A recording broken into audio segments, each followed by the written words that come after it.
everyone, and welcome to the first episode of Trash Takes. I'm your host, Theo Arnstam, joined by Wesley Jeng, Hajime Sano, and Jacob Hsia. We got Steve producing the whole shebang in the back. And I think this is going to be a good episode. Oh, not to mention, Jerry's on the camera, so got that going for us. Hey, Jerry. Jerry, say something. Say hi. Hello, then. So I think my first question is just, we can stray away from the broader topics that we're going to explore later, but just like, how did you guys' weekend go? Hey, it went pretty good. Yeah, Jacob and I, we just had this big tournament actually. Jacob, you want to talk about that a little? Yeah, so our robotics team competed in the regional championships, and we ended up doing pretty well, and we're very happy with our results. So it was a great weekend filled with a lot of fun and good results. Yeah. Theo? My weekend was uneventful. I was trying to make up work. I didn't make up all the work, but there's no but. That's just it. Yeah, same here, pretty much. But today, we all had our CASP test. That was not fun. I can imagine. You know what? For all of us. Oh, go ahead. I don't know. Me personally, okay, I felt like the English one wasn't too bad, but like the math one was weird. I feel like it was stuff we learned, but I just forgotten all of it. What about you guys? The math one. Oh, the math one I hated. Did anybody else? You were like looking at the questions and it kept growing and growing. No. Did you guys wait? So yes. That's terrible even in like school because like how would we know how to how to spread out our time? Right. Yeah, for sure. Yeah, because like you finish the last one, and then it just gives you another one, and another one, and another one. Yeah. Well, we all survived. We're all here, so. Yeah, we're here to film the podcast for sure. Yeah. So I think we touched on a lot of this stuff earlier, but I kind of wanted to explore like what in this like podcast setting, what do you think are your like ultimate goals that you're trying to express? And, I mean, we don't have to delve into all of that because obviously we'll explore a lot of those concepts later. But I think if you had to like compartmentalize some of your goals, what do you guys think? What are you trying to, in terms of like speaking your truth, what do you think that first and foremost is? Okay, I can go first, I guess. So, I think for me, when I first, wanted to do this podcast, I think what really got me into it really was that I was thinking a lot about, what happened, over the summer. And, I thought it was just kind of really disappointing to hear about it. Hear that it was, so close to home. Because, like, before that moment, I had no idea. Literally, I had no idea that those kinds of things were at Piedmont, at my school, happening to students that I knew, that I've known for, like, years. And I thought it was just, a really kind of disappointing moment for me. And I was actually hopeful, seeing a lot of these new groups come out during this year, the school year. However, it was always strange to me seeing that, a majority of these students and these, new, advocates were almost always female identifying. And I've always thought that was so strange, because, I really feel like, if the other half is to like change, we've got to, step up and start educating ourselves. So I think for me, I will feel, have felt accomplished and felt like, we've done our thing, even if we get, just one additional student to, join the cause, I suppose. I don't know. What do you guys think? I sort of had the same reaction to last summer's the Piedmont Protectors account is what you were talking about, right? Mm-hmm. All the stories about sexual misconduct that was occurring at our school, and right from there, I knew I wanted to do something, but I didn't know how, and I didn't know how I could do it on my own. And when I saw those groups like you did, I was like, oh, maybe I should go join them. But then I saw they were all female, or not all female, but mostly female identifying. And it was very intimidating. I wanted to join, but I didn't want to join at the same time because I was afraid of being shunned by those kinds of people, being generalized as another guy, So I think I will have achieved my personal goal if we get the conversation going, because I think talking about it is the most important thing. Like getting it around, like spreading the word, right? I think that's more important than anything for the beginning. Yeah, and talking about that is actually primarily the reason why I joined this podcast. I think that those discussions are really helpful. Hajime mentioned that there was some hesitancy joining this cause because he would get shunned. And one of the purposes of this podcast is so that we can have a discussion among men. And the ultimate goal would be to have a discussion among people of all intersectionalities. Synthesizing this with more current world events, you see people whose main job, whose main role in society is to be responsible. Like, especially in politics, you have people like Andrew Cuomo and Bill Clinton, Matt Gaetz. Their primary job is to be responsible, and to see that lack of responsibility at that really high level and in our community, it's really shocking. And I think that having these discussions are really essential in tackling this issue. Yeah, I think what's really interesting about what Hajime was saying is, like, I think he was talking a lot about, like, if he joined these groups that he would be shunned. And it's like, not necessarily, I don't think girls are going out there to go and shun like Hajime, but I think in that same, it's like, it's still that feeling of like, I don't know, like you're kind of just like putting yourself out there, and it's like, it's almost like a feeling of putting yourself out there and almost like putting yourself in a spot of vulnerability.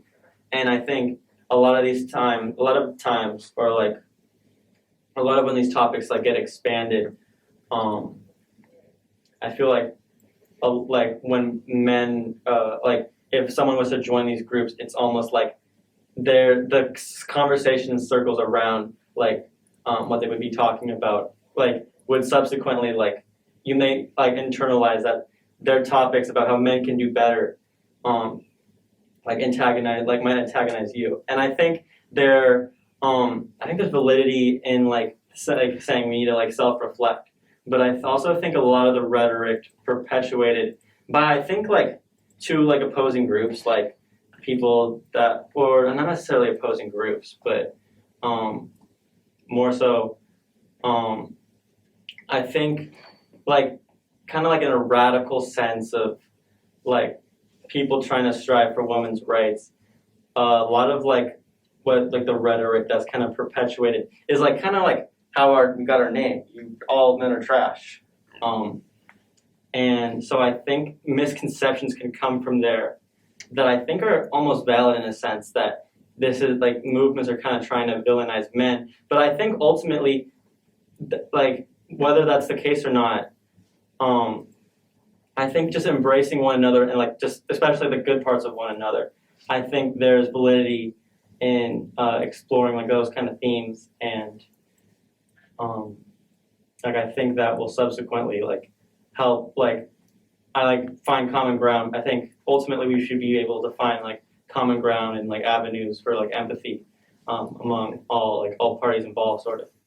Yeah, Theo, I think that's actually a really interesting point because I honestly do get what you mean, kind of like how it can almost feel like when you see movements like all men are trash and stuff, it can feel like on the surface a little bit like whoa, like I'm a dude, I'm just trying to be me and stuff, but I was really in that camp, and to be honest with you, way back when, that I was actually kind of upset seeing those posts on social media, and I think I had a really weird a really interesting experience with that actually, because at first, yeah, I was against it, and I finally got to the point seeing all these stories and stuff that I was like, okay, I'm gonna create a secret Instagram account. I'm sorry, I'm gonna take the conversation off the rails a little bit here. I like this. But we haven't heard about this. yeah, this is a new story. I've never told anyone this. but I said I was gonna create a new Instagram account that was gonna be like it was like actually low key the very very very early beginnings of this podcast. It was it was called like the View of Trash, because it was gonna be like the View, you know, the talk show with the TV talk show, and it's gonna be like the View of Trash, you know, and it was essentially just a Instagram account where I was going to, you know, bring up, you know, some of my, I guess, now misconceptions with that whole movement, and you know, I think the real reason why I was so kind of upset with it at the start was that I naturally assumed that when they were fighting against the, you know, not all men are rapists movement, that they were in turn supporting that the idea that all men are rapists. But after doing more research, I learned that, you know, nobody is saying that. Not a single person is saying that. In fact, where that phrase "not all men are rapists" came as a response almost. So in the end, you know, I was really just getting mad at the wrong set of people. And I think that what that lesson and what that experience really taught me was that, you know, we really just gotta, you know, unite. We gotta come together if we're gonna have to fight these things. And you know, I think, you know, we can't feel antagonized. You know, when people are trying to, I guess, you know, try to fight for, you know, bring themselves up, get that social justice, you know, get that social justice. We got to understand that, you know, there is injustice, there is inequality, and, you know, we need to just understand that, you know, I think as men, you know, we do have privilege, you know, and we just got to recognize that and just understand that, you know, everyone's fighting for, you know, equality, and we got to help out wherever we can. I don't know. Yeah, to add on, I think it's 90% of all victims of sexual misconduct are female, which means that men are the primary problem, which means that men must be the solution. It's not a one side versus another side. It's males that need to improve through collaboration with both males and females. So we really have to have both sides in order to have that collaboration, in order to solve this issue. I also think a lot of what would help, like, I think just like solve this issue and like find just like be able to like I think one interesting thing was like there was an Instagram post about like if you're doing this, then you're like, because it's like not all men are trash, like not like you're trash if you're doing these types of things, and so I was that was interesting to like see like this is kind of like this person, this is like just like the desires that I like that makes so much sense of like these, I shouldn't be perpetrating anything along these lines. And then but then at the end it was like not all men, but probably you. And so it's like I think that kind of like ending rhetoric of like saying like you're probably a bad person, I feel like that's very detrimental in the sense like good people, I think, or good-minded people, they might not. I think ultimately what that phrase is supposed to express is like, or phrases along the lines of it is like you should employ a sense of self-reflection and just like try to just be the best person you can and develop as a person and be respectful to everybody. But I think just like the way that it I think kind of inadvertently antagonizes men, I think a lot of people might take that information and be like, now I'm just denouncing this group as a bad group. And I think that's how it's almost became like two different sides, because it's just like very radicalized feminism, and men are kind of taking this idea that they're like, I mean, they're like, obviously like, it's kind of the same thing with like, all cops are bad. They're like, I think a lot of messages are like, this group needs to be doing better. We all need to be doing better, and I think that starts with self-reflection. But so that's what that's subsequently turned into, is like people thinking that's antagonizing the police and creating like Blue Lives Matter and stuff. And I think ultimately, I think we just have to. I think men first need to employ just self-reflecting. But I think in that same token, I think I think there's a big perpetuation and normalization of sort of using this rhetoric that like antagonizes men inadvertently. And I think we would find more like if men are open-minded, just if we employed more open-mindedness and didn't have an underlying tone that we're trying to antagonize or put down like the other gender. But I think it's more so. I'll talk about this later. But I think just like having we should more so employ open-mindedness and just talk to people. Just talk to like people. Have a one like don't be like trying to like spew all this like knowledge that you read and curated on the internet, but rather just try to create dialogues. Right, because it's a group effort. Both sides need to contribute their part. It's not just that girls need to do something, or it's not just that guys need to do something. Like both parties need to contribute for this problem to go away, right? So things like what Theo said, like one side antagonizing the other, that's just gonna divide us further, and it's gonna make us go further from actually solving the problem, right? So it's super important that, like he said, we talk about it, we dialogue about it, but with an open mind, right? So we can hear each side out, and we can come to conclusions, like we can come to good conclusions that way, right? And that's why we have this podcast right here. Yeah, building off of what Thea said, I think an unfortunate side effect of the antagonization or the antagonization of men is like the overall social devaluation of men and like of responsibility and fatherhood. It kind of decreases the morale of men. And I talked earlier about responsibility, and I think that this is one of my beliefs is that a responsibility should be one of the key factors of masculinity, not toxicity, not aggression. It should be responsibility. If you look at the statistics, families that or kids that grow up fatherless are much more likely to be incarcerated. They're more likely to they're more likely to be perpetrators of sexual violence because they don't have that education, and that responsibility must remain, and there has to be a social valuation of that responsibility in men. And I think that is one step towards the solution. I think, low-key, I think we're kind of suffering from that issue right now. Because I think looking around the table, we don't have any female identifying people here. I mean, I'm just gonna put it out there. So I think low-key we are kind of only getting one side of the story right now. Yeah. So I think in the future, I think it probably would be good to get some guests on. Because I mean, I feel like, I had a really great discussion with my sister one time. And I had another experience too with Mr. Barlands, but I'll start with my sister.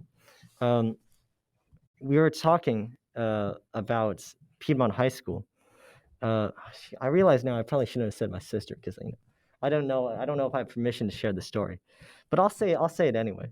All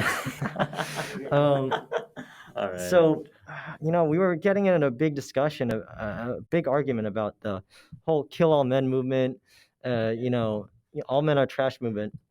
And finally, I was almost in disbelief because like my whole life, I had never seen, I don't know, men being, sexist or sexism in the world. I've just been living in this bubble, in this Piedmont bubble, in this Piedmont bubble of perpetuating like ignorance that it exists here too, and we didn't know. Yeah, we didn't know about it. I was just about to get into that, and she told me that at this high school, the one that we're at right now, like she had experiences where teachers were like, they would like actively ignore the female students and favor the male students. And once again, I had another experience like that in Mr. Barland's class, actually. Mr. Barland, great teacher, by the way, great teacher. So Mr. Barland, if you're watching this. Okay, I had a great experience, this kind of like almost I don't know, I guess life-changing moment, I'll say. We had just finished that poetry unit, and one of the poems that we were reading about was, I think it's Rupi Kaur's poems.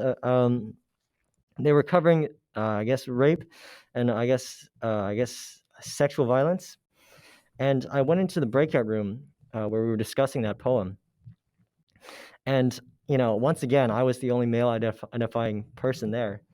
But I just heard all these, I don't know, testimonies and experiences of my female identifying colleagues, and it was just all about the challenges they have to face and face out in the world. Like they talked about how they were like scared to walk to their car at night, how they had to like think about having keys as like a makeshift weapon and stuff, and like all the stares they get.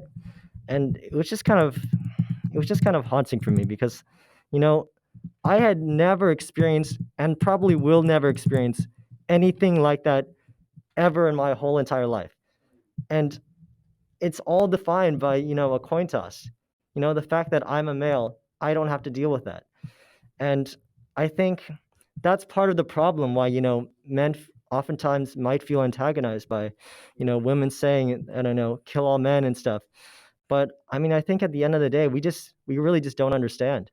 I mean, there's just some things that we just don't see and don't experience as men. And I think, yeah, it's kind of like recognizing your privilege almost. I think in that way, I don't know, perhaps in the future, maybe, and that's actually one of the reasons why I also wanted to start a podcast. It's because I realized that a lot of men probably were the same as me, and they just did not see these kinds of things. And I don't know. Have you guys had something similar, or wanted to talk about another topic? I think. Well, a disclaimer: we will be having female guests on our podcast. Do we need to hide it? Did we? No, it's not. Yeah. We got some stuff planned. We will be having female guests on our podcast. Yeah, but I think a lot of the reason why I think that this initial group is mostly men is I think that token almost goes both ways of because I think how we kind of advertised it like on the document and stuff like this toxic masculinity. I think that becomes a very male centric topic. I think that that has like brought a lot of like people in. Yeah, so so I'm excited for those discussions. I'm excited for like I think we've kind of all been touching on the idea of like just like we need to create dialogue among both people, like both and just like try to understand as best as possible the experiences of other people. Of course, we'll never fully be able to internalize and understand what other people went through. But as long as we give the stage to like multiple intersectionalities, which hopefully we can achieve to like a pretty good extent with this podcast, I think there's meaning in that. Yeah, I mean, for sure. So I think what we can explore next, I mean, you were kind of touching on it too, but I think we can try to maybe explore, see how deep we can go into like, just like where toxic masculinity, what like kind of traits you've observed in like men, whether it be individuals, you don't have to obviously name them, but whether it be individuals or just like kind of like social dynamics, which I think there's a lot there too. So what are you guys' observations or what are you guys' like, Observations of males. I think a big one I've seen is like violence or like belligerent behavior as a sign of like power or stature, right? I think that's a big one. Like even since we were like little boys, like you don't see girls on the I'm not trying to like generalize, but you don't really see girls on the playground like punching each other over a toy. But like you see guys like wrestling, even like if it's playful fighting, you'll see guys like fighting all the time, just like on the ground, right? And I think that's one big one that jumps out at me most immediately. Yeah. I don't know about you guys, but Wait, that elementary school? Yeah, elementary school, even like kindergarten, preschool, right? Yeah. Just like wrestling around with your. Did you go to a Piedmont elementary school? I went to Illinois. I went to Illinois elementary school until fourth grade. Yeah. Yeah, I don't know what the experiences were like because we went to Wild, but you were there at the later half. I kind of saw the opposite of that, and I wonder why that kind of like spans. Like it almost feels like it's like expansive, and there's like multiple like I don't know like just like ideas to that. That's a good question, Theo. I think I guess my answer with that to that would be just it's, to be frank, Piedmont low key got a lot of privilege, whether that be wealth or I guess income or I guess the presence of both parents in a big I guess Piedmont house, and I think that probably played a big role in the fact that perhaps we showed less or fewer signs of outward signs of toxic masculinity, and I don't know. I think that kind of plays into my I guess my experiences with toxic masculinity at this high school. Um, I feel like there's two big ones for me. I feel like I'm not sure if this is directly due to toxic masculinity, but I do feel like it's one of the traits present when you think of toxic masculinity. I think there's something to be said about the competitive nature at Piedmont. Everyone's trying to be the best. Trying to beat out all the other students, whether that be in grades or in sports or extracurriculars or really anything. And I think low key, I think toxic masculinity could play a part in that. And the second big one I've seen at this high school, and this one's more subtle. This one's a little bit more subtle. And I think it's really normalized in groups of boys. It's how we address and how we, I guess, speak about female identifying students. I mean, I feel like, I hear people say, acquiring women, or we always talk about or I don't, I'm not going to generalize, but I think some groups of boys talk about I don't know, getting achieving getting females, things like that, which is just I think subtle, but it's definitely a form of like dehumanization, like you're trying to acquire them.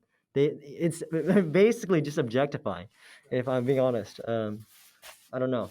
What if the rest of you guys' experiences? Again, I think I haven't really noticed that in a lot of guys. Like in a lot of circles that I've been in, but also in Miss Peacock's class last year, we were reading about like groups of men that like go like exactly to what you're saying. They wanted to go out and receive validity from their guy friends by like indulging in like sexual conquests and stuff of that nature. And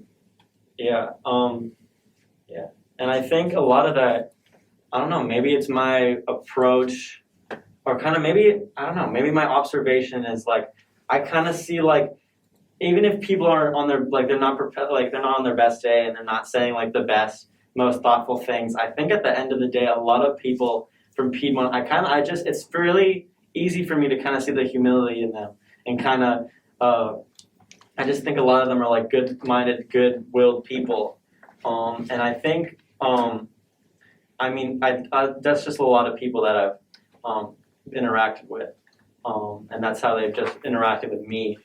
But I think under that same vein, there could be maybe manipulation there, or they kind of just like outwardly try to make themselves a good person.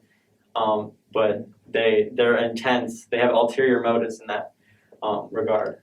Yeah, I want to touch on that because both of you said that you guys haven't seen haven't personally seen a lot of what we would consider toxic masculinity, right? But obviously something's happening. Like the Piedmont Protectors account is literal mountains of evidence that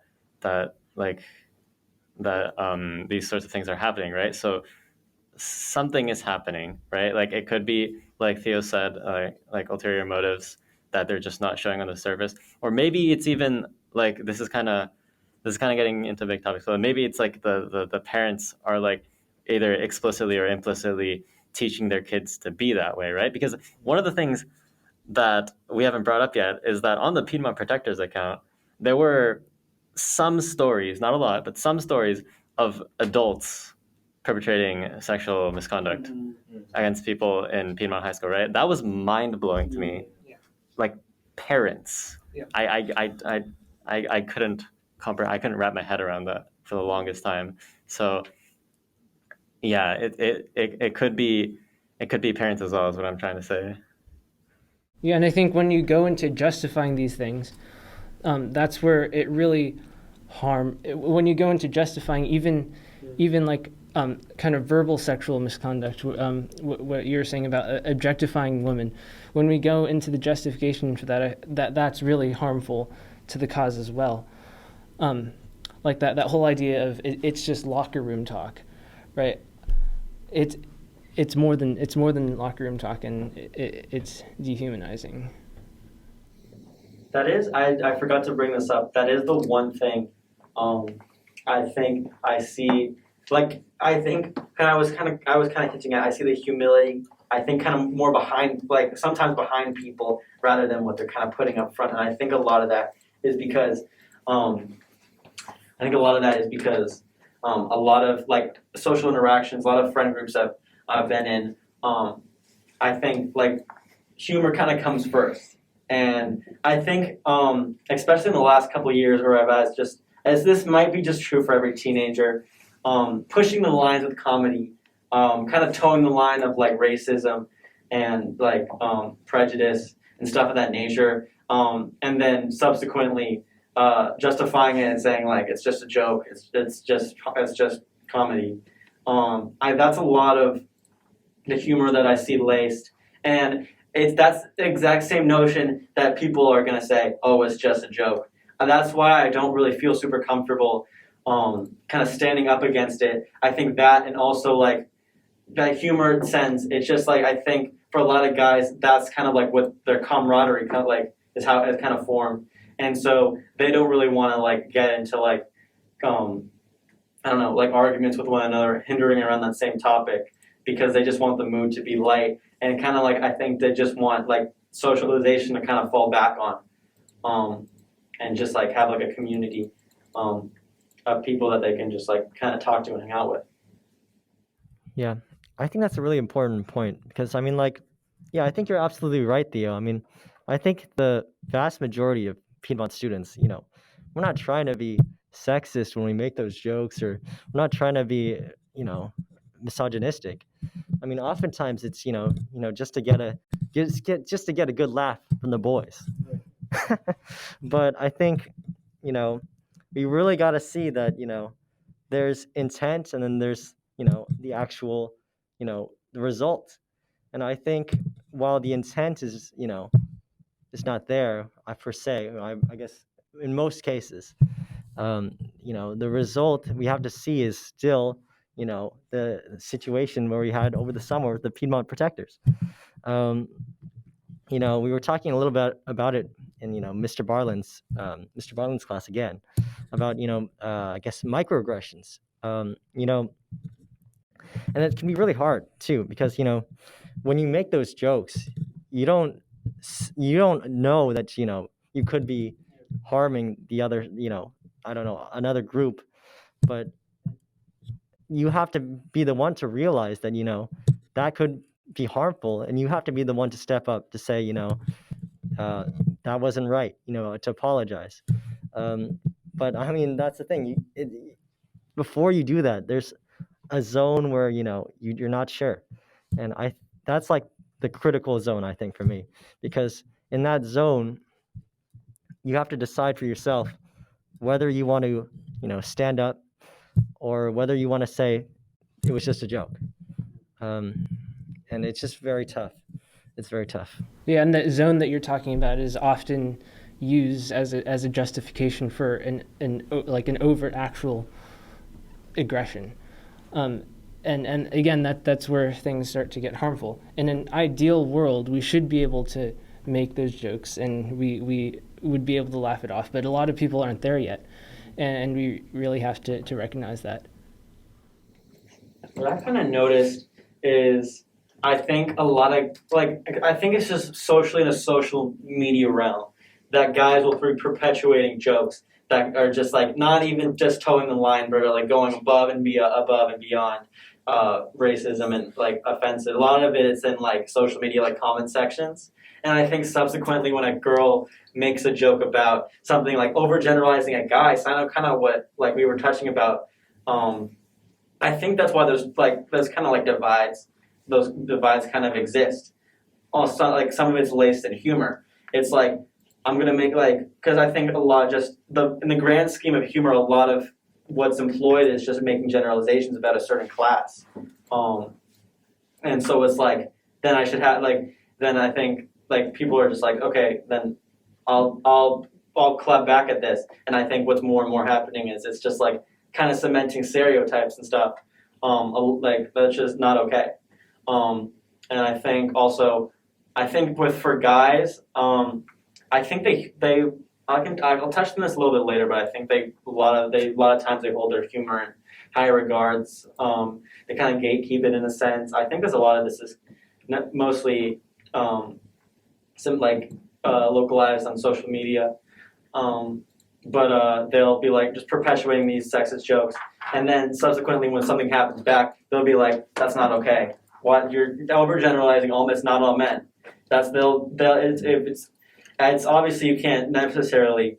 I'm not going in and saying like, "Oh, this account said this," and then was a hypocrite because they said that. But it's like this overarching like comment section from a lot of guys that they'll say, and I think a lot of that's obviously with like giving the platform of online anonymity, which we can touch on in a little bit. But I think that dynamic's just really interesting and just kind of hypocritical, and I think a lot of that's not necessarily because they're perpetuating who they want to be as a person, or they're just not being them. They're not putting their best foot forward because they don't necessarily have to on this just scheme of online anonymity. You know, I'm going to go into another anecdote, but I had another argument about that. I saw an Instagram post that made like a joke where it's like, "Oh, find a girlfriend that's funny, number 0 or something like that." And I had just saw that as a joke. Like I to be honest, I did laugh the first time I saw that, but after talking to someone about it, got into a big discussion. And I think I kind of got a better understanding of kind of that dynamic now. I mean, I feel like when you make those kinds of jokes, you're kind of going with the stream almost in a way. You're kind of going with the stream of how it's been for years, of this is cultural, I guess, normification, or I don't know, I guess, what would be the word for that? I guess, yeah, normalization, yeah, of, I guess, sexism and stuff. And I guess what people argue is that when people make generalizations about like men, like all men are trash and stuff like that, it's more so just their, I don't know, kind of like their cry against the stream, their push against the stream of sexism that's been, I guess, historically part of our society. And honestly, I'm okay with being trash, low key. I'm okay with that. So, if that's what it's gonna take, I guess, to, I don't know, find some more equality or something, I guess I'll be okay with it. However, I do see it, what you're saying with you, that could, create more division between genders, and I guess that's really not what we need. Yeah, that's the thing, right? Like some people like you are okay with it if it means more equality for everybody, but obviously a lot of people probably aren't okay with that, right? And that's why we need to find like a good middle ground. We can't be like all men are rapists, all men are trash, and we can't be like all women think all men are rapists, right? So we gotta reach a middle ground where we can agree on some things, disagree on some things, right? So that's why talks like these are really important, because by listening to both sides, you can like get a sense for, you can't like exactly experience what the other side is experiencing, right? Like you can't literally be someone else, but you can step into their shoes, and you can understand what they're feeling, understand where they're coming from, and then reach conclusions based off that, right? And historically speaking, it is through these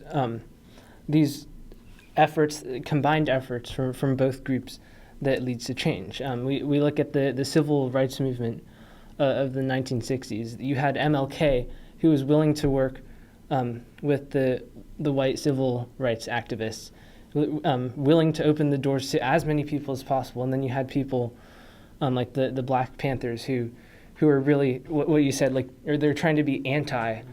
They're trying to like be the direct antithesis of the racism.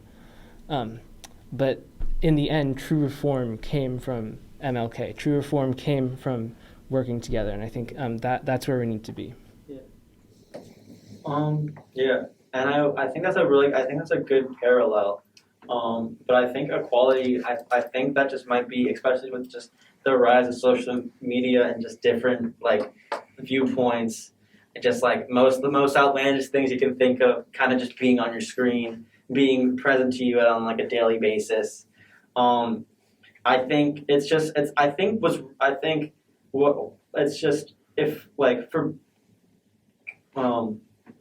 I think what's really hard for like people that are like striving for women's rights is just, I think that they might even be like find a middle ground between like being complicit, being like answering to men sort of and like answering like trying to like find like common ground and just like going along the ideas of just agreeing with whatever they're saying, which I don't necessarily know if that kind of stuff like really exists. But I think in that other vein, like the exact like antithesis of just like combating the combat sort of. I think it's what's really hard is that there needs to like, I think ultimately I think it's kind of devastating that I'm referring to like two different parties. But it's like, especially through just the lens of social media, just in that landscape, that's what it feels like. I think, but I'm really excited to have like just other people that are not men on the podcast, because I think it will be, I'm like almost like certain that we will find some sort of common ground, and like I think we won't come out like devastated or like anything of that nature, but more so like we've just like be able to find like we just kind of be able to like peek inside one another's brains for a little bit, and show that like the humility in all of us. See, that's the thing. The thing I don't like about social media is that they're designed to be short outbursts of like emotion or opinion, right? Like Twitter has a 200 word limit. Like Facebook has a word limit. I don't know what it is. Instagram has a word limit, right? Like obviously there's stuff like TwitLonger where you can write longer stuff, but like not everyone's going to be reading that, right? So I really don't like talking about these things on social media because you have so few words to express such a large and important topic, right? So I think like obviously it's not possible for every person that has a stance in this topic to have like a conversation with each other, right? But like even just having 4 people like us come together to talk about it like this is way more productive than arguing with people over social media, I think. So yeah, that's my stance on the whole social media thing. Arguing over social media, I think that just goes. I don't think it's. I've tried to refrain from it. Sometimes I'm not able to, especially in like NBA conversations and stuff. But ultimately, that kind of just gets nowhere. It just becomes you're on Instagram and then you're pressing the view all 1 million replies for the rest of your life. That's all for Trash Takes. Guys, thanks for tuning into the first episode. It was a lot of fun. We explored like we try to compartmentalize the topics, but it's really, I think we've kind of figured out that's really hard to do, and just like expanding it, kind of like not limiting ourselves. I think we've found more success in just piquing one another's brains, and so I think lovely conversation across the board. It's a lot of fun. Yeah. Definitely. Just hearing all of your insights, getting to know what you guys think about all of this. It's definitely really, really interesting. I'm super glad that we got to get together and do this kind of thing. Yeah, I'm super excited. Yeah, for this Friday, and all future podcasts that we're going to be doing. Catch us on our Instagram. And our Yes. YouTube. Don't forget. All right. Thank you guys for watching. Thank you guys. Thank you.